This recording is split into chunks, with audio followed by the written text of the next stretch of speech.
ഇന്ത്യയിൽ ആദ്യമായി ഒരു സംസ്ഥാനം, കേരളം ആദ്യമായിട്ട് ആംബുലൻസുകൾക്ക് ഒരു താരിഫ് ഏർപ്പെടുത്തുകയാണ്. താരിഫ് എന്ന് പറയുമ്പോൾ ആംബുലൻസിന് ഇപ്പോൾ നിലവിൽ എത്ര രൂപയാണ് മിനിമം ചാർജ് എന്നോ അങ്ങനെയുള്ള ടാക്സിക്കും മറ്റു വാഹനങ്ങൾക്കുള്ളതുപോലെ ഒരു താരിഫ് ഇല്ല. ആംബുലൻസ് ഉടമകളുടെയും തൊഴിലാളികളുടെയും സംഘടനകളുമായി ഞങ്ങളിപ്പോൾ ചർച്ച ചെയ്തു. ചർച്ചയിൽ തീരുമാനമാവുകയും കഴിഞ്ഞ കുറേ ദിവസമായിട്ട് transport commission, transport additional commission എല്ലാവരും വളരെയധികം ചർച്ചകൾ പല ഘട്ടങ്ങളായി നടത്തി. ഞാനുമായി നടത്തിയതാണ്. അതിലൊരു ധാരണയായിട്ടുണ്ട്. പല കാറ്റഗറിയിലുള്ള ആംബുലൻസുകൾക്ക് റേറ്റ് തീരുമാനിക്കണം. മിനിമം റേറ്റ്, കിലോമീറ്റർ റേറ്റ്, അതോടൊപ്പം തന്നെ ലഭിക്കാവുന്ന ആനുകൂല്യങ്ങൾ അവരെ സംബന്ധിച്ചിട്ടുള്ളത്. ആനുകൂല്യം ഞാൻ ആദ്യം റേറ്റുകൾ ഒന്ന് പറയാം. ഡി ലെവൽ ആംബുലൻസ് എന്ന് പറയുമ്പോൾ ICU ഉള്ള, എയർ കണ്ടീഷനുള്ള ആംബുലൻസ്, അതിന് മിനിമം ചാർജ് 10 കിലോമീറ്റർ പോയി കഴിഞ്ഞാൽ മറ്റു വണ്ടികളെ പോലെ റിട്ടേൺ കിട്ടത്തില്ല തിരിച്ച്. അതുകൊണ്ട് 10 കിലോമീറ്റർ അങ്ങോട്ട് തിരിച്ച് 10 കിലോമീറ്റർ കണക്കായിക്കൊണ്ട് 10 കിലോമീറ്റർ ഉള്ളിലാണെന്നുണ്ടെങ്കിൽ മിനിമം ചാർജ് 2500 രൂപ. ആ മിനിമം ചാർജ് കഴിഞ്ഞാൽ അഡീഷണൽ കിലോമീറ്ററിന് 50 രൂപ വെച്ചാണ്. വെന്റിലേറ്ററുള്ള ഏറ്റവും ഹയർ ഗ്രൂപ്പിൽപ്പെട്ട വണ്ടിയാണ്, ഏറ്റവും ഹൈ എൻഡ് വണ്ടിയാണ്. വെന്റിലേറ്റർ ഉണ്ട്, അതിൽ എയർ കണ്ടീഷൻ ഉണ്ടാവും, മറ്റെല്ലാ സൗകര്യങ്ങളും ഉണ്ടാവും, ടെക്നീഷ്യൻ ഉണ്ടാവും. അതിലൊരു ഡോക്ടറോ നേഴ്സ് അങ്ങനെ അറ്റൻഡ് ചെയ്യാൻ ടെക്നീഷ്യൻ ഉണ്ടാവും, ഡോക്ടർ ഉണ്ടാവും. അത് അവർ തന്നെ പ്രൊവൈഡ് ചെയ്യുന്നതാണ്. അത്തരം വണ്ടികൾക്ക് മിനിമം ചാർജ് 10 കിലോമീറ്ററിന് 2500 രൂപയാണ്. 10 കിലോമീറ്റർ നമ്മൾ തിരിച്ചുകൂടെ ചേർത്തിട്ടാണ്. വെയിറ്റിംഗ് ചാർജ് ഓരോ മണിക്കൂറിനും, അതായത് ആദ്യത്തെ 1 മണിക്കൂർ കഴിഞ്ഞപ്പോൾ ഒരു മെഡിക്കൽ കോളേജിലേക്ക് ഒരു പേഷ്യൻറ്റിനെ കൊണ്ടുവന്നു. അപ്പോൾ ആ പേഷ്യൻറ്റിനെ അവിടെ കൊണ്ടുവന്ന് അഡ്മിറ്റ് ചെയ്യുന്ന സമയം, വെന്റിലേറ്ററിലേക്ക് കയറ്റാൻ ശ്രമിക്കുന്ന ഒരു സമയം 1 മണിക്കൂർ. 1 മണിക്കൂറിന് കഴിഞ്ഞാൽ പിന്നുള്ള ഓരോ മണിക്കൂറിനും 350 രൂപ വെച്ചാണ് കൊടുക്കേണ്ടത്. ഈ വെന്റിലേറ്ററിൽ ആംബുലൻസ് 1 മണിക്കൂറോളം ആശുപത്രി ഒന്ന് വെയിറ്റ് ചെയ്ത് പിന്നെ ആ 1 മണിക്കൂർ കഴിഞ്ഞുള്ള ഓരോ അവറിനും 350 രൂപ വെച്ച് കൊടുക്കണം. അടുത്തത് സി ലെവൽ വണ്ടിയാണ്. ഈ ട്രാവലർ ഷേപ്പിലുള്ള എയർ കണ്ടീഷൻ ചെയ്ത ആംബുലൻസ്, അതിൽ ഓക്സിജൻ ഉണ്ടാവും, മറ്റ് വെന്റിലേറ്റർ സൗകര്യങ്ങളൊന്നുമില്ല. അതിൻ്റെ മിനിമം ചാർജ് എന്ന് പറയുന്നത് ഈ 10+10 തന്നെയാണ്. അതിന് 1500 രൂപയാണ് വെച്ചിരിക്കുന്നത്, അതിൻ്റെ മിനിമം ചാർജ്. അതുപോലെ അതിന് വെയിറ്റിംഗ് ചാർജ്, ഇതുപോലെ ഹോസ്പിറ്റലിൽ വന്ന് അവിടെ വെയിറ്റ് ചെയ്യേണ്ടി വന്നാൽ 200 രൂപ പെർ അവറാണ്. ആദ്യത്തെ 1 മണിക്കൂർ കഴിഞ്ഞാൽ രണ്ടാമത്തെ മണിക്കൂർ തൊട്ട് 200 രൂപ വെച്ച് ചാർജ് ചെയ്യും. അതിൻ്റെ അഡീഷണൽ കിലോമീറ്ററിന് 40 രൂപ വെച്ചാണ് വേണ്ടത്. ആദ്യത്തെ 1 മണിക്കൂർ അവർ ചെല്ലും സമയത്ത് അവർ തന്നെ സൗജന്യം ചെയ്യണം. വെച്ചാൽ ഈ രോഗിയെ എടുക്കാനും ഇറക്കാനും ഒക്കെ ഉള്ള സൗകര്യത്തിന് വേണ്ടി അവരെ സംഘടന തന്നെ സമ്മതിച്ചിട്ടുള്ളതാണ്. ആദ്യത്തെ 1 മണിക്കൂർ കഴിഞ്ഞാൽ പിന്നെ അടുത്ത മണിക്കൂർ തൊട്ട് അവർ ചാർജ് ചെയ്യും. അത് അവരുടെ കിലോമീറ്റർ, ആ വണ്ടിക്ക് കിലോമീറ്ററിന് 40 രൂപ. ഈ 10 കിലോമീറ്റർ കഴിഞ്ഞാൽ അഡീഷണൽ പോകുന്ന കിലോമീറ്ററിന് മിനിമം കിലോമീറ്റർ അതാണ്. 10 കിലോമീറ്റർ എന്ന് പറയുന്നത് 10 കിലോമീറ്റർ അകത്തുള്ള ഒരു ആശുപത്രിയിലേക്കാണ് പോകുന്നത്. പോയിട്ട് തിരിച്ചു വരുന്നതിനോട് ചേർത്ത് ഈ മിനിമം ചാർജ് കൊടുത്താൽ മതി. കാരണം 10 കിലോമീറ്ററിനകത്താണ്.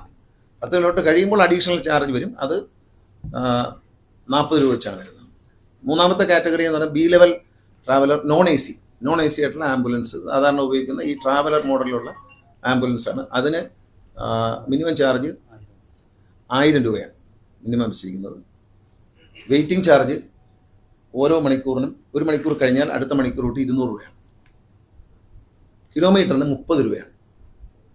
പിന്നെ ഈ ചെറിയ ഓമിനി പോലത്തെ വണ്ടികൾ, ചെറിയ മാരുതി പോലുള്ള വണ്ടികൾ, ചെറിയ വണ്ടികൾ, പിന്നെ ഈ ബലേറോ പോലുള്ള വണ്ടികളൊക്കെ വരുന്നുണ്ട്. ആ കാറ്റഗറിക്ക് അതിനെ Omni, eco, Bolero and RTO approved, other RTO approved A level ambulance with AC വണ്ടിക്ക് 800 രൂപയാണ് മിനിമം ചാർജ്.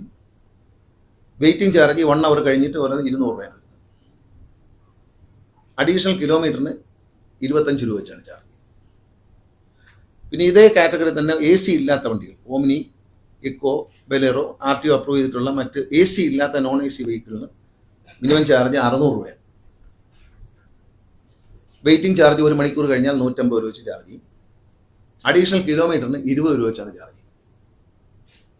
ഇതാണ് നമ്മുടെ ചർച്ചയിൽ ഫിക്സ് ചെയ്തിട്ടുള്ള ഈ 4 കാറ്റഗറിയിൽ, D, C, B, A, ഈ 4 കാറ്റഗറിയിലുള്ള വണ്ടികളുടെ ചാർജ് ഇങ്ങനെയാണ് ഫിക്സ് ചെയ്തിരിക്കുന്നത്. എല്ലാം 10+ ആണ്. 10 കിലോമീറ്ററിനകത്താണെങ്കിൽ മിനിമം ചാർജ് കൊടുത്താൽ മതി. 10 കിലോമീറ്റർ കഴിഞ്ഞാണ് അഡീഷണൽ ചാർജ് വരുന്നത്. കാരണം ഹോസ്പിറ്റലിൽ 10 കിലോമീറ്ററിനകത്താണെങ്കിൽ അവർ റിട്ടേൺ വരണമല്ലോ. ഈ 10+10 എന്ന് പറയുന്നത് 20 കിലോമീറ്റർ വെച്ചേക്കുന്നത് അവർക്ക് ഒരിക്കലും ഇത് മറ്റു വാഹനങ്ങളെ പോലെ റിട്ടേൺ കിട്ടത്തില്ല. ഇപ്പോൾ ടാക്സി പോയാലും ഓട്ടോറിക്ഷ പോയാലും ഒക്കെ നമുക്ക് റിട്ടേൺ കിട്ടും, അവർ കിട്ടില്ല. അപ്പോൾ അതുകൊണ്ട് അത് 10+10 എന്ന് പറയുമ്പോൾ മിനിമം ചാർജ് വരും. 1 കിലോമീറ്റർ, 10 കിലോമീറ്റർ അങ്ങോട്ട്, 10 കിലോമീറ്റർ ഇങ്ങോട്ട്. 10 കിലോമീറ്ററിനകത്താണെങ്കിൽ ഈ മിനിമം ചാർജ് വരും. അതിന് പുറത്തേക്ക് പോകുന്ന ഓരോ കിലോമീറ്ററിനുമാണ് ഇതിന് ചാർജ് വരുന്നത്. നോൺ എ സി വലിയ വണ്ടിക്ക് വെയിറ്റിംഗ് ചാർജ് 200 രൂപയാണ്. ട്രാവലർ നോൺ എ സി മണിക്കൂറിന്. ഈ നോൺ എ സി തന്നെ ഓമിനി വെഹിക്കിളിന് വെയിറ്റിംഗ് ചാർജ് 150 രൂപയാണ് ചെറിയ വണ്ടി.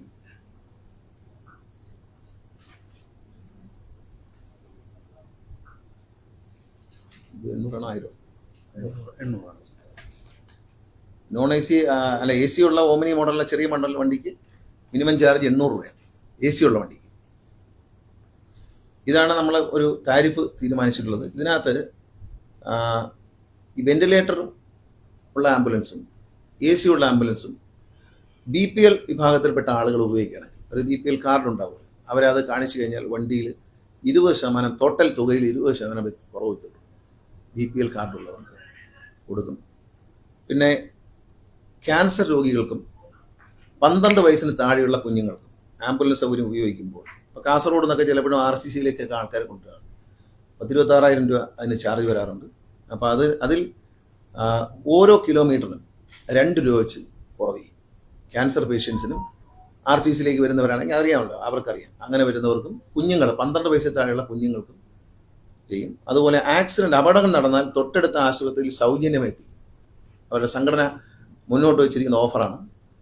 അടുത്ത ഒരു ആശുപത്രിയിൽ ഇപ്പം അപകടം നടന്നിരുന്ന നിയറസ്റ്റ് ഹോസ്പിറ്റൽ, അത് government hospital, private hospital, nearest ഹോസ്പിറ്റലിൽ എത്തിക്കാൻ അവർ ദൂരെ പോകുമ്പോൾ പിന്നെ ഉള്ളൂ. നിയറസ്റ്റ് ഹോസ്പിറ്റലിൽ അവർ ഫ്രീ ആയിട്ട് എത്തിക്കും. ആംബുലൻസിൻ്റെ സംഘടനയുടെ തീരുമാനമാണ്, അവർ ഇങ്ങോട്ട് വെച്ചൊരു ഓഫറാണ്, അതവർ സമ്മതിച്ചിട്ടുണ്ട്. പിന്നെ അപകടം നടന്ന ഈ 3 കാര്യങ്ങളാണ്. അത് കഴിഞ്ഞാൽ ആംബുലൻസിന് ഒരു ഡ്രൈവർമാർക്കൊരു പരിശീലനം മോട്ടോർ വെഹിക്കിൾ ഡിപ്പാർട്ട്മെൻറ്റ് കീഴിൽ വണ്ടിയുടെ സേഫ്റ്റിയെക്കുറിച്ചുള്ളൊരു പരിശീലനവും അതിനൊരു പ്രത്യേക കാർഡ് അവർക്ക് കൊടുക്കും. അപ്പോൾ ആരൊക്കെയാണ് ആംബുലൻസ് ഓടിക്കുന്നത് കൃത്യമായി അറിയാൻ പറ്റും. ഇന്ന നമ്പറിലുള്ള ആംബുലൻസ് ഇന്ന ആൾ ഓടിക്കുന്നു എന്നറിയാൻ കഴിയുന്ന ഒരു ഐഡൻറ്റി. അതിനകത്തുള്ള ഗുണം എന്ന് പറഞ്ഞാൽ ഇതുപോലെ ഇത് ദുരുപയോഗം ചെയ്യുന്നുണ്ട് പലരും. ലഹരി മരുന്നുകൾ കൊണ്ടുപോകാനും മദ്യം കൊണ്ടുപോകാനും കുഴൽപ്പണം കൊണ്ടുപോകാനും ഒക്കെ ഇത് ഉപയോഗിക്കുന്നുള്ള ധാരണയുള്ളതുകൊണ്ട് നമ്മൾ അവർക്കൊരു ഐഡൻറ്റിറ്റി കാർഡ് ആ ഡ്രൈവർക്ക് യൂണിഫോം ഏർപ്പെടുത്തുകയാണ്. വണ്ടി ഓടിക്കുന്ന ഡ്രൈവർക്ക് നേവി ബ്ലൂ കളറിലുള്ള ഷർട്ടും ബ്ലാക്ക് പാൻസും ആയിരിക്കും അവരുടെ വേഷം. കാരണം ബ്ലഡൊക്കെ പറ്റിക്കഴിഞ്ഞാൽ അത് പെട്ടെന്ന് മാറ്റാൻ പറ്റില്ല. അതുകൊണ്ട് അവർക്ക് പലപ്പോഴും അല്ലെങ്കിൽ ആക്സിഡൻ്റ് ഒക്കെ എടുക്കുമ്പോൾ ബ്ലഡൊക്കെ പറ്റാൻ സാധ്യതയുള്ളതുകൊണ്ട് അവർ ഡാർക്ക് കളർ വേണം എന്ന് അവരാവശ്യപ്പെട്ടവരാണ് ഒരു യൂണിഫോം കോഡ് വെച്ചിരിക്കുന്നത്. പിന്നെ അവർക്ക് കേരളത്തിൻ്റെ 3 ഭാഗങ്ങളിലായിട്ട് എടപ്പാൾ, എറണാകുളം, തിരുവനന്തപുരം KSRTCയുടെ ഡ്രൈവിംഗ് ട്രെയിനിങ് സെൻറ്റർ അടക്കമുള്ള സ്ഥലങ്ങളിൽ ഇവർക്ക് ട്രെയിനിങ് കൊടുക്കുന്നതായിരിക്കും. ഒരു 2-3 ദിവസം നീണ്ടു നിൽക്കുന്ന ട്രെയിനിങ്. നേരത്തെയൊക്കെ കൊടുത്തിരുന്നത് ട്രെയിനിങ് ഉണ്ടായിരുന്നു, പക്ഷേ തിയറിയാണ്. എല്ലാം പ്രാക്ടിക്കലോട് കൂടിയ ഒരു ട്രെയിനിങ് ആയിരിക്കും നമ്മൾ കൊടുക്കാൻ ഉദ്ദേശിക്കുന്നത്. നമ്മുടെ എടപ്പാട് IDTRൻ്റെ സ്ഥാപനത്തിലായിരിക്കും അതിൻ്റെ ട്രെയിനിങ്ങിൻ്റെ പ്രധാന കേന്ദ്രം. അവർ ട്രെയിൻ ചെയ്ത് അവരുടെ ഫെസിലിറ്റീസ് ഉപയോഗിച്ചതിന് ശേഷം ഈ പ്രാക്ടിക്കലായിട്ടുള്ള നോളജ്, വണ്ടിയെക്കുറിച്ചുള്ള നോളജ്, അത് ഓടിക്കുമ്പോൾ ശ്രദ്ധിക്കേണ്ട കാര്യങ്ങളെക്കുറിച്ച് തിയറിറ്റിക്കലായിട്ട് നേരത്തെ നാറ്റ്പാക്കാണ് കൊടുത്തിരുന്നത്, അതൊന്നും പറ്റില്ല. നമ്മൾ വളരെ പ്രാക്ടിക്കലായിട്ടുള്ളൊരു ട്രെയിനിങ് കൊടുക്കാനാണ് തീരുമാനിച്ചിരിക്കുന്നത്.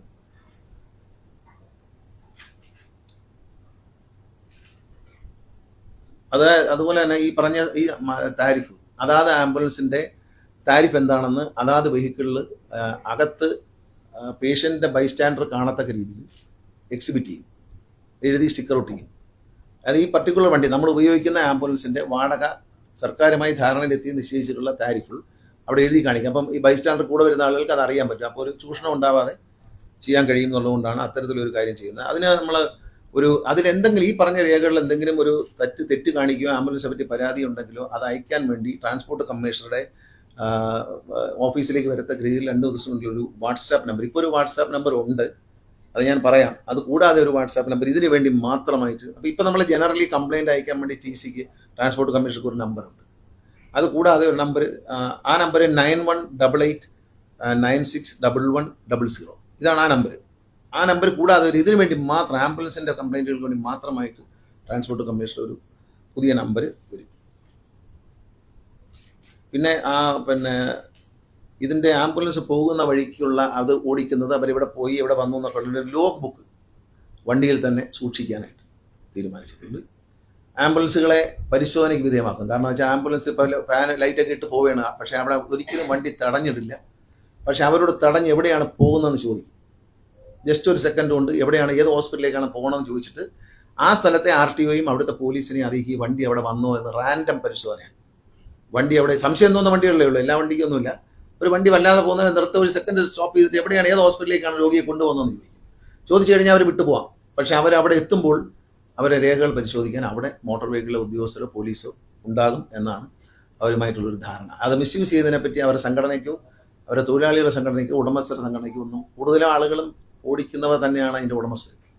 അപ്പോൾ അവർക്ക് അതിലൊരു അഭിപ്രായ വ്യത്യാസം ഇല്ല. അവർ തന്നെ പറഞ്ഞു മിസ്യൂസ് ചെയ്യാൻ പാടില്ല എന്നുള്ള നിലപാടാണ് അവരുടെ സംഘടനയ്ക്കുണ്ട്. വളരെ പോസിറ്റീവായിട്ടുള്ള ചർച്ചയാണ്. അവരുടെ നന്ദി പറയണം. അവരിവിടെ വന്നിട്ടുണ്ട്. അവർ വളരെ വളരെ പല സംഘടനകളെ നമ്മൾ ചർച്ച ചെയ്യുമെങ്കിലും വളരെ പോസിറ്റീവായിട്ട് അവർ ഈ പേഷ്യൻസിനോട് വളരെ കരുണയോട്, ക്യാൻസർ രോഗികളെയൊക്കെ ആരോഗ്യവകുപ്പിനെ മുന്നോട്ട് വെച്ച ആരോഗ്യവകുപ്പിലെ ഉദ്യോഗസ്ഥരും ഉണ്ടായിരുന്നു ചർച്ചയിൽ. അപ്പോൾ അവർ മുന്നോട്ട് വെച്ച ആശയമാണ് കാസർഗോഡ് നിന്നൊക്കെ ഒരു പേഷ്യൻറ്റിനെ തിരുവനന്തപുരത്തുള്ള RCC പോകുന്ന ആംബുലൻസുകൾ 18,000 രൂപ വാങ്ങിക്കുമ്പോൾ അവിടെ നിന്ന് വരുന്നവർ 26,000 രൂപയ്ക്കാണ് വാങ്ങിക്കുന്നത്. ആ പേഷ്യൻസിൻ്റെ 2 രൂപയുടെ കുറവ് കിട്ടും 1 കിലോമീറ്റർ. 12 വയസ്സിൽ താഴെയുള്ള കുഞ്ഞുങ്ങൾ അപകടം നടന്നാൽ ആ അപകട സ്ഥലത്ത് നിന്ന് നിയറസ്റ്റ് ഹോസ്പിറ്റലിലേക്ക്, അത് പ്രൈവറ്റ് ഹോസ്പിറ്റലാണ് ഗവൺമെൻറ്, അത് അവർ ഫ്രീ ആയിട്ട് കൊണ്ടുപോകാനാണ് പറയുന്നത്. പിന്നെ ദൂരേക്ക് കൊണ്ടുപോകണമെങ്കിൽ പിന്നെ ചാർജുകൾ ആപ്ലിക്കബിൾ ആകും. ഇത്രയും കാര്യങ്ങളാണ് നമ്മൾ തീരുമാനിച്ചിട്ടുള്ളത്. ഇന്ത്യയിൽ ആദ്യമായിട്ടാണ് ഒരു സംസ്ഥാനം ആംബുലൻസുകൾക്ക് താരിഫ് നിശ്ചയിക്കുന്നത് പ്രഖ്യാപിക്കുന്നത്.